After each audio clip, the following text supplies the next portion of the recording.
Alone, will you, man? Very clingy dog at the moment, mate. I'm in nightmare it is.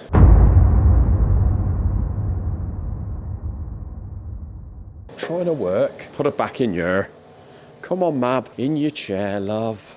I bought the mountain to Mohammed. I'm doing the clearances for this Cosworth, mate. This is the, what did I call this? The missing parts Cosworth, this one. Yeah. So this is the one that we're converting from hydraulic lifters to mechanical lifters, or solid lifters. Solids, yeah. Nice solids, mate. And I spent most of yesterday prepping and doing the clearances, and I'm down to my last one, mate. So I thought I'd take this opportunity to do a little video and show you how I do it. Nice. So in my last video, I did sort of show you the setup we've got in the bucket. So we've got the 5/16 base shim in there. I don't know whether these are these the Lotus twin cam ones? I don't know whether they're like a Lotus they're twin either cam. from the twin cam, or they are custom for these Cosworth buckets, one or the other. Yeah, these are a custom bucket. But what I do, mate, it's a nice snug fit over the pip in the base of the bucket there, but I put a little bit of 648. Yeah, so that little bit there is a separate removable. That is separate to the base of this. Shim. Yeah, and the idea is, I suppose, like any bucket, you can replace the shims, but they are way too long. They're a good couple of mil too long, mate, especially for the exhaust. So, bit of 648 Loctite, put it down properly home so it's not coming out there, mate. Keep it clamped as well. And then what I do is I turn that in the lathe. There's going to be a lot of people, I'm sure I've mentioned it before, there's a lot of people that they don't agree because they say you get rid of the hardness. But the thing is with these, they turn like a steel shim. It's not like they've got a hard outer and then they go soft. They turn exactly the same all the way through. And we've never had any issues, have we? No. So what I'll do, mate, is we've got the stem seal in there with the valve, so it holds the valve in, so I haven't got to keep taking it in and out. Yeah, because normally we do it without, but obviously for the solids, you're messing about so much. That's it, yeah. So them in there. What I do is make sure that the valve and the bucket move up and down nice and freely. We don't want it giving any false readings. So we pop that in there, and then I lay the camshaft on top. And to be honest with you, mate, we don't need to clamp that down there. Well, not at this stage, no. Not at this stage. If I push that valve up, look, you can see how much that cam comes up, a good couple of mil. Yeah, so you've got way too much shim on there. So we know straight away what we've got to take off. But at this point, you're not setting the actual clearance, you're just getting it in the ballpark, which is why you don't really need to bolt the cam in, because you're just getting it to a point where you know you've got 0 or a couple of thou clearance. Yeah, that's it. So in the last video, I did say that if we get it there or thereabouts, literally within a couple of thou or so, if we need to adjust it off the valve, we can literally take some off the top of the valve there. You can see we've got about 1.5 mil before it gets to the collet. So we're only talking thous we can take off there. But we've got a proper stem grinder, don't we? It's the other side of the valve face grinder. And we can also take a bit more off that seat. You can see we've got about 1 millimetre or so here. Yeah, so if you need to bring it up, you can... But to be honest with you, I can turn these fairly accurate. So if this is here, got the lathe there, mate, I can literally turn it exactly right. So I haven't had to take... So far, I haven't had to take anything off these valves. I've done it all on the lathe. And we was talking yesterday about potentially getting like a nice trolley so that we can move stuff around to do jobs like this and ring gaps and all the things. We've got to keep going back to a machine. Yeah, so the ring gaps, obviously we've got the engine inside there, the ring gap grinder over there, so you've got to keep going to and fro. It just puts so much more time on the job, doesn't it? It does, yeah. So what I'm doing, mate, if you come round here, we just nip that bucket in the 3-jaw chuck. And you can see I've got the chuck going clockwise, which is the opposite way to what you normally have. Oh, yeah.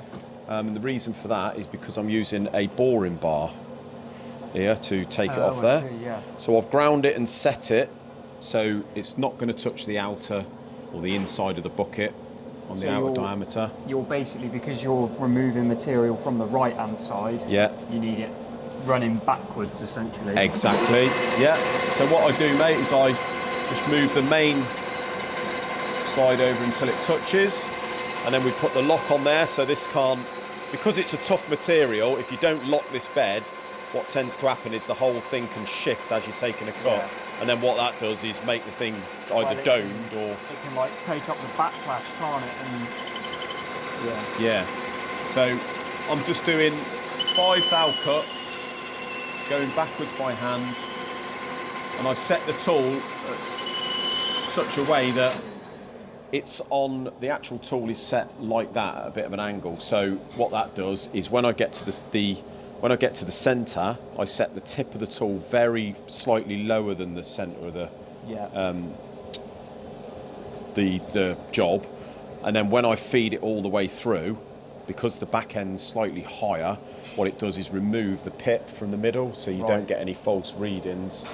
With the valve touching the centre of the pip. You want to make sure that the entirety of that face is definitely cleaned, otherwise you might have a little bulge that will sort of over time it could be 5 thou high, so it would read, you would get your clearance while it's stationary, but once it's been running for a minute or two, it's going to open that gap up. And obviously we can't get in there with any sort of grinder or anything to take away that. So I'm just doing 5 thou cuts, and you can see now that's 10 thou we took off there. You can see by the swarf that's coming off how hard this is, and it's consistently hard all the way through, so it's almost like a steel.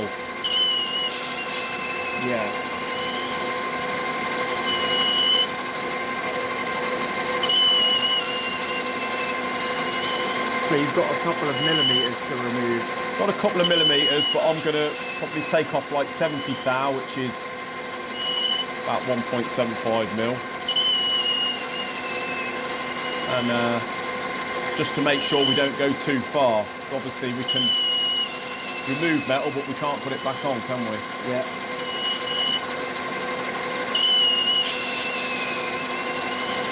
What a nasty noise that is, isn't it? Yeah.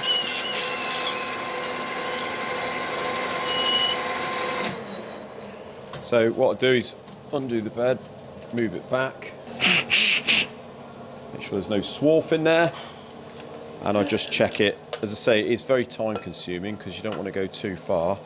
Well, it's taken you the best part of all of yesterday. It did, yeah, on and off. Obviously, I'm not left alone to just stay on it all day, but it takes the best part of the day. Just had a delivery from Burton for a change. And these, mate, are the bits for my new design for the yellow Mark 1 Escort release bearing. I think going off the last video and some of the comments there, mate, I sort of had to think about it, and probably my idea or my design from the last one wouldn't be a great idea, I don't think.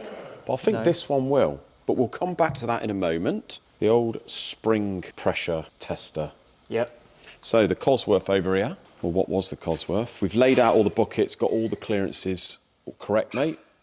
They're all done now, absolutely perfect. Didn't even have to take any off the top or the bottom of the valve. Nice. Nice. Ideal. So next step is to install the springs and check the spring height, the seated spring height and the seated spring pressure. Right. And also check the coil binding. Right. Okay. So what I've done is the head is in the other room, and I've installed one spring on each side. So one on the exhaust, one on the inlet with the collets in. And what I've done is measure from the base of the head, where the spring base sits, to the top of this cap, okay, with it installed. So when it's installed, it's more compressed than it is there. Yeah, so you're basically finding out the height of that once it's in with everything on it. Exactly, and what we do here with this is we check with that height that it's installed at what pressure it is actually seated at. Yeah. And then what we do is put it through the full stroke of the camshaft and see what the pressure is down the bottom, and two, how much left we've got before it binds. So is the idea that at the seated height that they specify for the spring, it should be at a certain pressure? It should indeed. So these are a Piper double valve spring for a Cosworth. Yeah. And on their website, they do actually specify, I've screenshotted here, all the specs for it. So what we're looking for is a seat pressure of 70 foot-pounds. Okay, so that is when it's seated as they are now, with the collets in. No pressure from the camshaft. and we are looking at for a fitted length of 34 millimetres, okay? And then we want to be looking for at least like 1.5 mil when it's squashed right down before we get to coil binding. So you want to take the cam lift basically and make sure you got that extra sort of, you know, movement in the spring before it binds. Yeah, so it's sitting there now. What I've done is I've took the measurement that I've got from the top of this cap to the base, and we've got a 36 mil total. Okay, the spring base measures 0.9 of a millimetre. So what we do is take 36 minus 0.9. The spring top measures, from where I've measured, is 1.35. 1.35, and that gives us a 33.75 spring seated height without the base or the top, okay? Right, so that's the number you're actually looking for? That is the number I am looking for. So what we do is turn this on, and we wind it right down to the bottom, mate, until it touches, and then we know that is 0. And the way we do that is wind it until it touches that pressure pad. You can see the pressure go up, and we back it off until it goes to 0, and then we know that it is... There we go. So we know that that now is touching, but not enough to give any pressure, so it's absolutely bang on. Yeah. We zero... So you zero your little vernier there. Little vernier. Then what we do is wind it right the way up. And we put that spring in there. So this is with no cap. top. And what we want to do is wind that down to 33.75, which is where it is sitting in the head now. And what we are looking for, they specify on there, a 70 foot-pound pressure. Yeah. So we need to be around about there. Yeah. That's our pressure in foot-pounds. So you can see that so if we go down to 33... Oh, 33.75. Look at that. Check that out. Exactly what they want. Exactly what they want, mate. Yeah. So what we do now, we measure the lift of... Obviously, this is a direct cam to bucket. There's no rockers, so we haven't got to take that ratio into consideration. Yeah. Because on the cross flows where they've got a rocker, you'll get a cam lift and you'll get a valve lift. Okay, so you have to be careful with that. So what we do is take the base circle, and that is 36 mil, okay? Zero that on both, check it on both, we're pretty much there on both. And then what we do is measure from the base circle to the lobe of the cam. These are quite a big lift, aren't they, on these That is a 12 mil lift, yeah, it's a big old cam, and this one here is 11.5. So we'll go with the 12, because we know that that's the biggest lift. Yeah, you'll be safe on the 11.5. You can take about 0.2 of a mil off that for the running clearance. For the clearance, basically, valve clearance. But we'll go with 12 mil, just to be on the safe side. So what I want to be doing at this height here, if we zero that and go down 12 mil, which will be the spring compressed at full lift on the valve, we're looking at about 220 foot-pound on the spring load. Okay? Yeah. Something like that.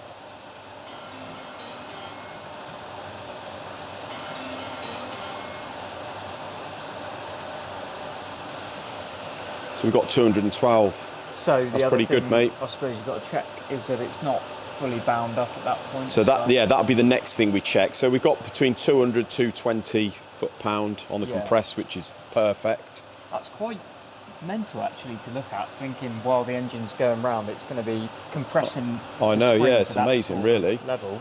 So if we zero that again, mate, and then wind it to its full... To where it stops, basically. Basically where it stops.